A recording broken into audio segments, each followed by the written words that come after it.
Como é que chama o trabalho? Puta, agora eu não vou saber. Não, então é sobre o É a quê? evolução da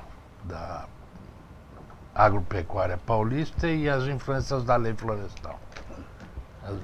É exatamente isso. Oh, boa tarde, estou no ar ao vivo, eu falo aqui da BMF Bovespa. Hoje é dia 23 de julho de 2013. Bom, vocês sabem, já apareceu ali jeito de falar comigo, os contatos, essas coisas todas assim, eu não preciso. São tantos que eu já estou até atrapalhado com esse negócio. Já não sei o que é YouTube, Facebook, eu me estou fazendo uma mistura dos diabos. Bem, destaque do agro hoje, que na verdade não é um grande destaque, possibilidade de geada em algumas regiões brasileiras. No que diz respeito ao café, os participantes das bolsas Brasil, Nova York e Londres estão ignorando. Ignorando por quê? Porque eles sabem que tem café, tem estoque grande de café, eles sabem que o Paraná não é mais o primeiro produtor de café brasileiro, mas o quarto ou quinto, com 1.800.000 sacas, quer dizer, 2 milhões de sacas, acho que é menos de 4% da produção do Brasil. E por esse motivo todo, evidentemente, haja ou não haja geado, não vai mudar muito a cotação. O que está é frio, gente. Hoje eu vim de capotão aqui trabalhar, vim sobretudo. Aqui em São Paulo hoje é a mínima de 9 e máxima de 14. Por falar em São Paulo, o programa de hoje vai tratar da evolução da agricultura paulista, ligando paralelamente, não sei se é a palavra exata, com a questão florestal. Como eu não sei nada, eu sempre tenho entrevistado que eles é que são sabidos da história. Hoje é o meu amigo, que vocês já conhecem, Eduardo Pires Castanho Filho, do IEA, Instituto, ele é pesquisador científico do Instituto de Economia Agrícola, que vai ser vizinho nosso em pouco tempo. Nós estamos aqui, vai só atravessar o Vale do Anhangabaú, já poderia estar na Secretaria da Agricultura e no IEA. Boa tarde, Eduardo. Boa tarde, Ash. Sempre um prazer recebê-lo. Obrigado, igual. Hoje eu esqueci de perguntar qual é o livro que você está lendo hoje. Hoje é O Terrorista, do John Updike. John Updike, isso é bom, não é? É bom. Bom, vamos saber aí exatamente o que é esse trabalho, porque tem a ver com o Código Florestal, aquelas coisas todas. É um trabalho mostrando o que aconteceu no estado de São Paulo. Exatamente. Uma coisa interessante. Tua câmera é aquela lá, daqui a pouquinho. É que o Instituto tem 70 anos. Okay. E muitas vezes a gente acaba esquecendo um pouco da importância que isso tem do ponto de vista do conhecimento acumulado, do conhecimento gerado, né? Até da preservação e valorização todo esse acervo, que é de fato o patrimônio científico de São Paulo.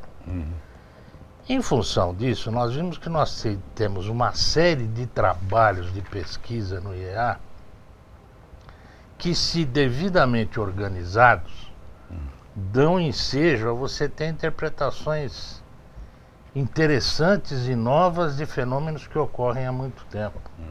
E é exatamente o escopo desse trabalho que nós fizemos. Ele vai ser publicado agora, já foi aceito para publicação. E o que a gente tentou fazer? Por um lado, pegamos a evolução do uso do solo, ou seja, da agricultura, da agropecuária em São Paulo nos últimos 40 anos. Porque nós temos dado dos últimos 40 anos. Isso é uma coisa importante, né? Nós temos até anteriores a isso, mas nos últimos 40 anos. Por quê? É mais ou menos coincide com a criação da antiga lei florestal, do antigo Código Florestal, e mostra que a estrutura de uso do solo de São Paulo fica relativamente estável desses últimos 40, 50 anos para cá. Ou seja, o que tinha para ser ocupado enquanto fronteira agrícola, essa fronteira agrícola tradicional, das derrubadas e etc., já estava feito por volta de 1960.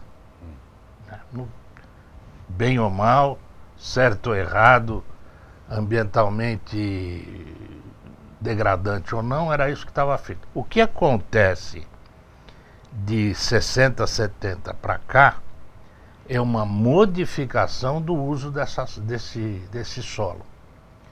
E o que deu para perceber, que é uma coisa interessante, é que o que perde área sempre são as pastagens.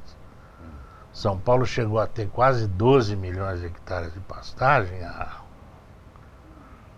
40 anos atrás, 50 anos atrás. Hoje tem 7,5, 8. Interessante, a produção não caiu.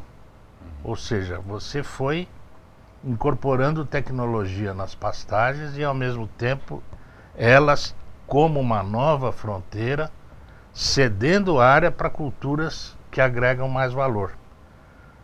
Cana, principalmente, o eucalipto, a seringueira, a laranja. A laranja hoje está problemática, mas foi um dos produtos que fez isso. O próprio café entrou em áreas e depois cedeu área.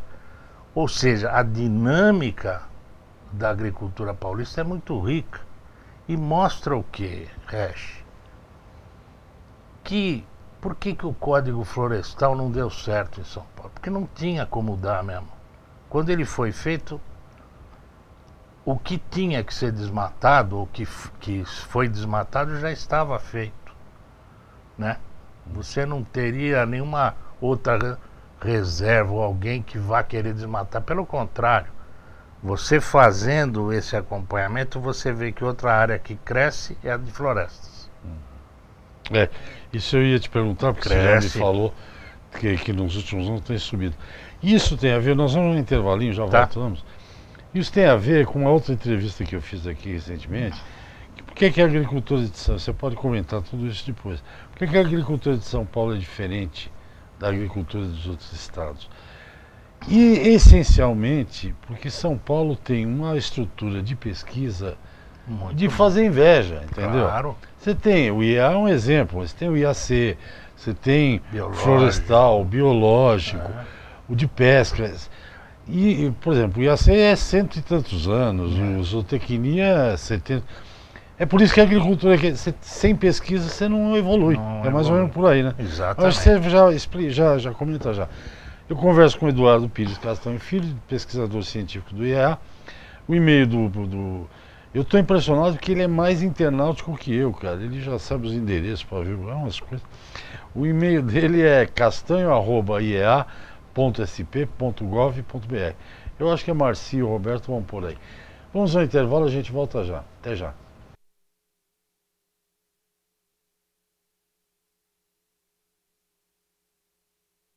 Falando aqui, eu estava falando justamente disso. Por que é diferente? Ele concordou. Porra, porque vocês têm uma coisa que faz pesquisa há 100 anos, cara. O feijão que se come no Brasil é de Campinas. É, o carioca. Isso é que faz a diferença, claro, na agricultura, no agro brasileiro. E agora, você deu um exemplo fodido. Você tem 70 anos de história de São Paulo. Você vem agora uma unguinha querer te dizer o que você tem que fazer em São Paulo. Mas nós não podemos perder isso.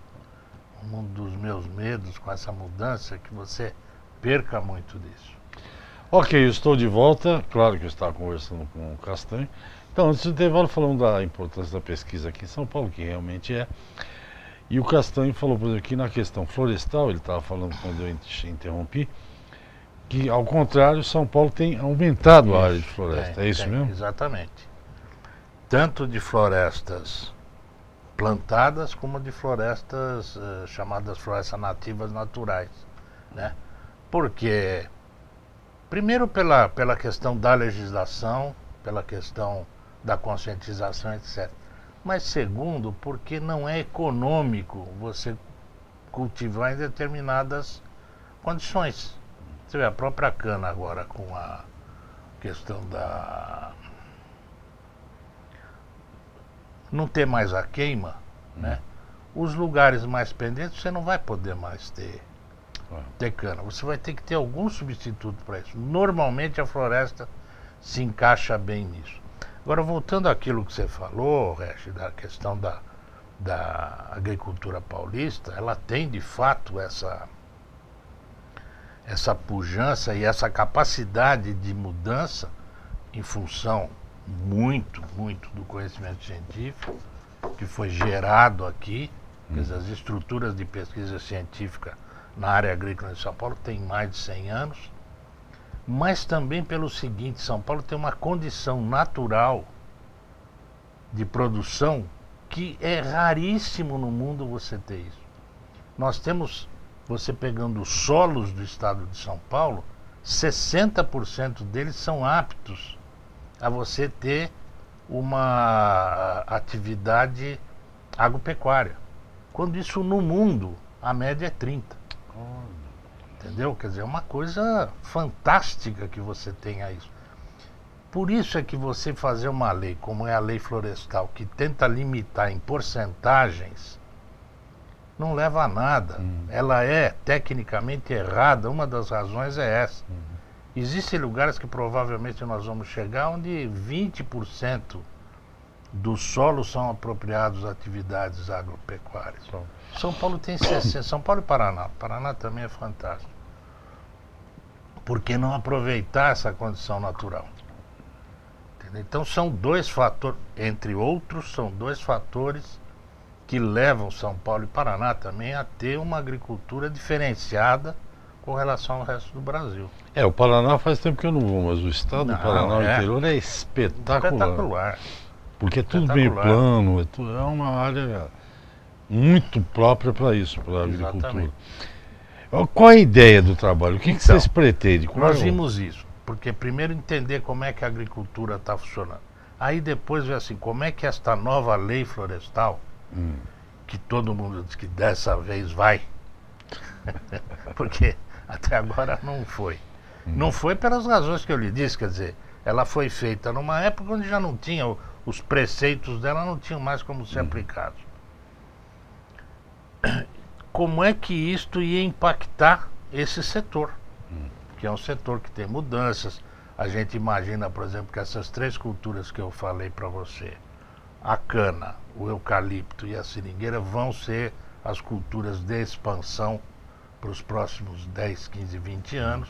Elas vão se expandir em cima de pastagem, provavelmente, tá certo? Mas agora você tem um limitador de expansão, que é essa questão da lei florestal. Então nós fizemos uma análise dessa lei e mais, ficamos muito preocupados com as ADINs, as ações diretas de inconstitucionalidade, que a Procuradoria da República entrou contra a lei. Porque isto vai fazer o seguinte, Orestes, isso retrocede ao código anterior, grosso modo. Quer dizer, então, nós fizemos duas análises. Um cenário que seria o que vai acontecer com a lei atual, tal qual, que ela seja aplicada, que vai dar, não vai ser bom, mas... A atual é essa, tem, aqui você essa pode... 12.651... 80% da propriedade... Exatamente, você pode usar até 80%. Tá. E com a ADIM, que a grande diferença é que é as áreas de preservação permanente mais 20% para constituir a reserva legal. E fizemos duas simulações, onde nós comparamos o cenário da lei com o cenário com as ADINs. É uma diferença de 300%. Com a lei, você perderia, e perderia mesmo, 1 milhão de hectares que teriam que ser recompostos, né? Mas 1 milhão de hectares em 20 anos é algo suportável do ponto de vista da agricultura, do setor agropecuário absorver isso, tanto em termos de renda, de perda de renda, como em perda de empregos, como menor geração de impostos. Se você tiver ADIM, aí são 4 milhões de hectares. É você entrar em 20, 25% da área agrícola do estado. Aí é um impacto. E aí nós nos questionamos o seguinte, Orestes, se hoje o lema é desenvolvimento sustentável, e desenvolvimento sustentável precisa atender 3 objetivos, né, o ambiental, o social e o econômico, não adianta você querer só focar no ambiental. Claro, e os desempregados, a Exatamente, economia do Estado, exatamente. como é que fica? Exatamente.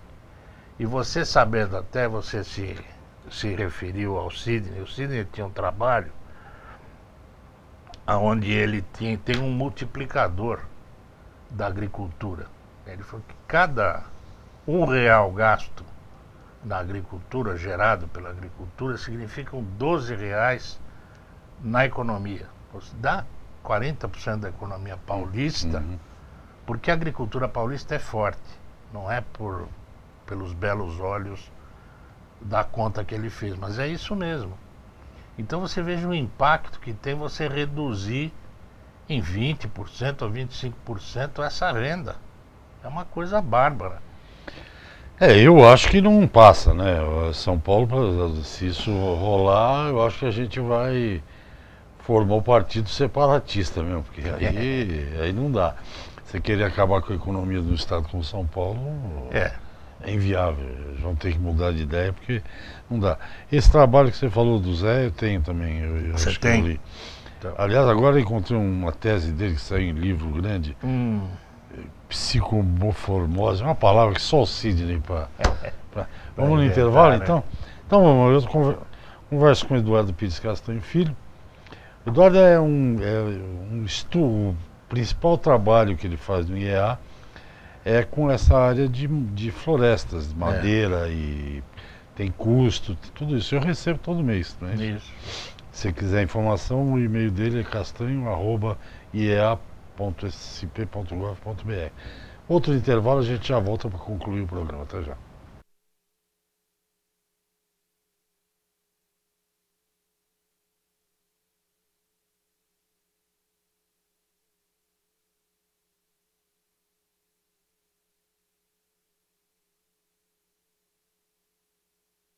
Tem que pôr no máximo 2 boletins por semana. Um amigo meu que mexe com isso, especialmente é uma hora que tem mais trânsito, segundas e quintas-feiras. Eu voltei para a escola, cara. Então não é todo dia, no máximo 2 vezes, e os dias vão segunda e quinta. Voltamos. E agora? Vamos arredondar a história aqui. Ok, estamos de volta. O programa é Mercado Futuro. O entrevistado é o pesquisador científico Eduardo Pires Castanho Filho, do IEA, Instituto de Economia Agrícola. Vejam vocês o que eu entendi do que o Eduardo falou. São Paulo tem dados assim, papel, tá? Porque nessa época não era internet.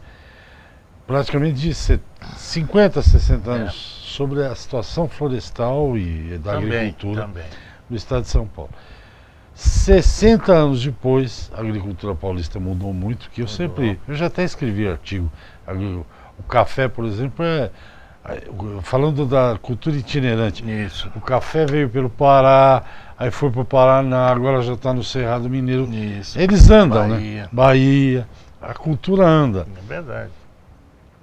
E esses dados mostram várias coisas. Uma delas é que a área florestal do estado de São Paulo, ao contrário do que essas ONGs chatas enchem o nosso saco, tem aumentado em São Paulo. Não diminui, tem aumentado. E se o Castanho está certo, eu acredito, eu gosto muito do trabalho do Castanho. Por exemplo, São Paulo produz 65% do látex mais ou menos, que o Brasil usa. Ainda precisa mais, o Brasil é importador. E tem área para aumentar de seringueira. Seringueira é floresta. Floresta. Certo? Mas fala você, estou falando muito.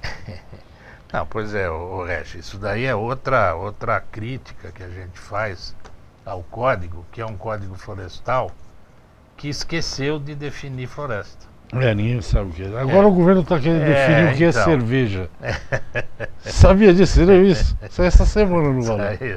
Então eles não definiram o que é floresta. Para mim é claro que é. Quer dizer, floresta é algo que cobre o solo permanentemente, ela tem uma determinada altura, tem um dossel, ou seja, o teto dela. Isso é floresta. Inclusive tem definições do próprio governo brasileiro sobre isso. Mas não puseram isso no código.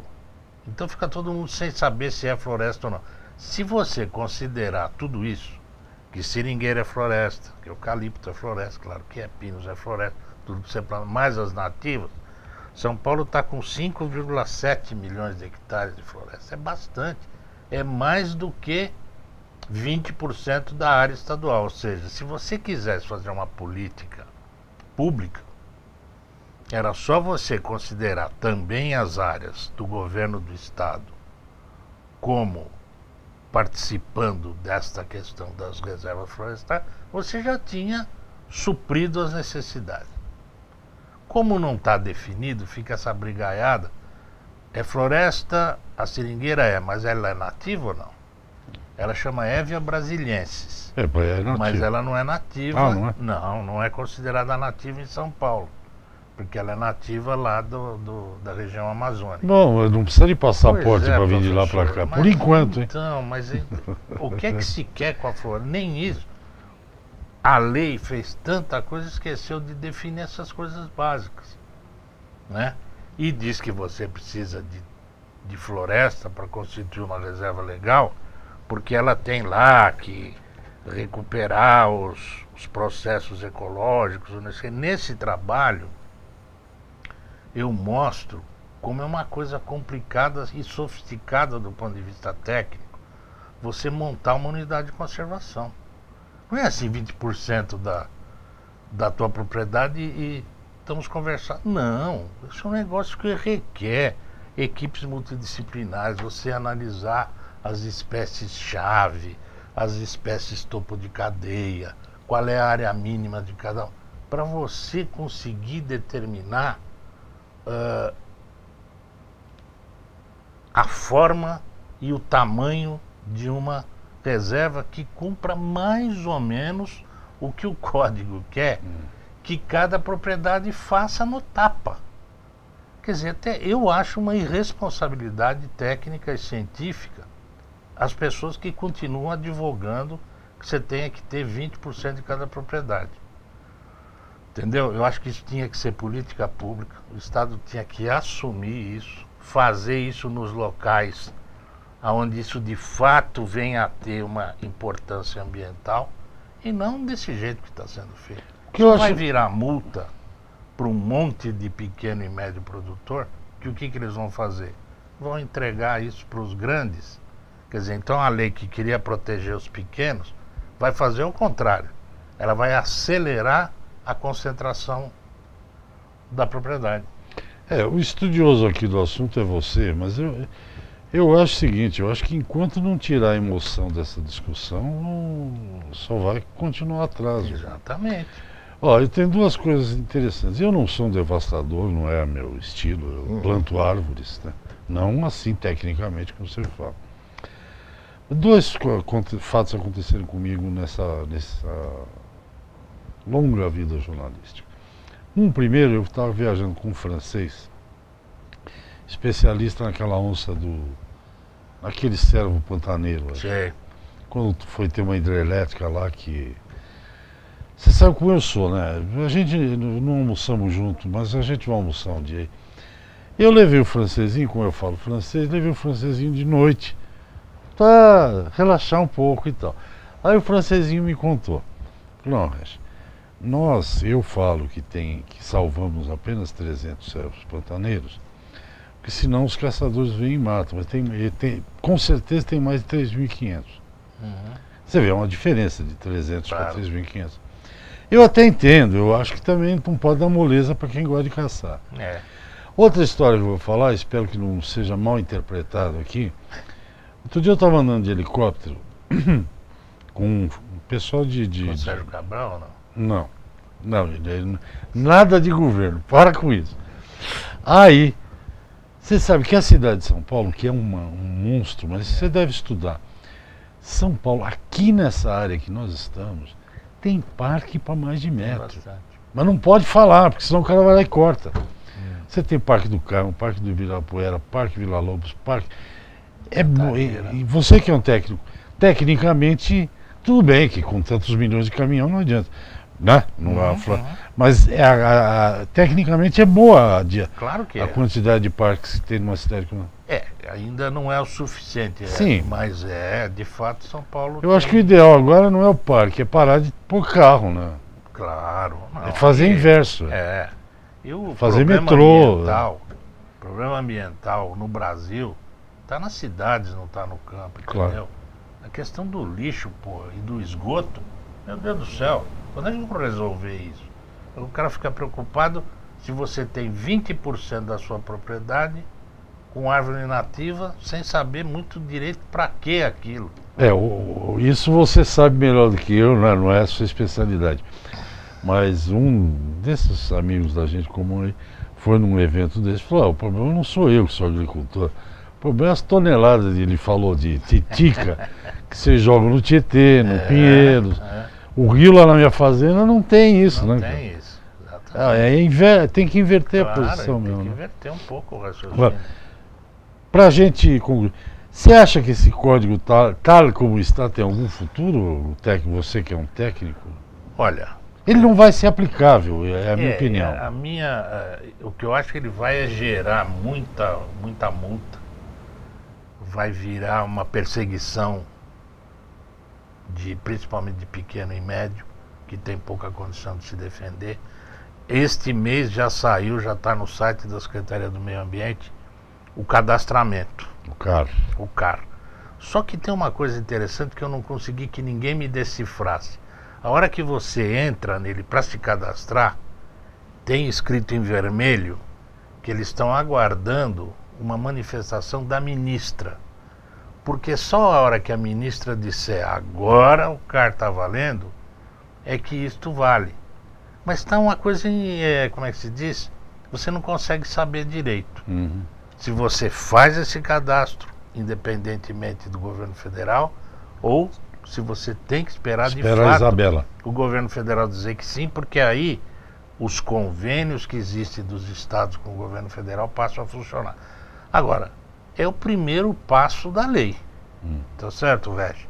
Agora, acho que a gente tem que continuar, eu acho que o seu programa é um veículo ótimo para isso, a gente tem que continuar discutindo isso, ver quais são as formas que você tem de minimizar os problemas que esse código pode trazer, e eu acho que nós temos imediatamente que acionar as comissões competentes, etc., no Congresso Nacional, para tentar fazer um código um pouco mais científico, um pouco mais técnico, de uso do solo, não só florestal, que defina o que é floresta, que defina o que se quer com as florestas, entendeu? E para ser ambiental, ele precisava levar em conta práticas ambientais que são feitas na agricultura, né? O plantio direto, a rotação de cultura. E hoje a integração lavoura-pecuária. O cadastro ambiental passa rasante por cima disso. Depois isso tem tanta importância quando você ter floresta nativa na sua propriedade. A floresta nativa é importante, do ponto de vista de polinização, até você fazer barreiras, etc. Mas não é a única coisa ambiental que uma propriedade tem. Você precisa em N coisas. Nosso tempo já acabou. Tá bom. Mas você sabe que tem um produtor aí de grão, soja e girassol. Sabe o que ele está fazendo na propriedade dele? Áreas, né? Toda a terra tem áreas que você pode usar. Plantando flores, muitas flores. Sabe para quê? Você já matou, né? Atrair abelha. Atrair abelha para polinizar café. Gente, a agricultura hoje é alimento, óbvio. A agricultura é energia, álcool, açúcar. A agricultura produz plantas... Fibras. Produz estimulantes, né? Café, chá, fumo, tabaco. A agricultura hoje é uma coisa muito mais complexa que manter aquelas 4 árvores ali no cantinho, né? Não que elas não sejam importantes, mas não é assim que você vai... Não é o busilis da questão. Olha, de onde eu tirei isso? Acabou, Eduardo. Muito obrigado. Viu? Espero até breve. Sempre às ordens. Gente, é isso. O Eduardo é tão internautico que ele coloca o programa no ar. Vocês entram no site do IEA lá que vocês podem assistir, se não deu tempo para ver agora. Tá bom? E amanhã eu estou de volta, quarta-feira. Até lá. Tchau.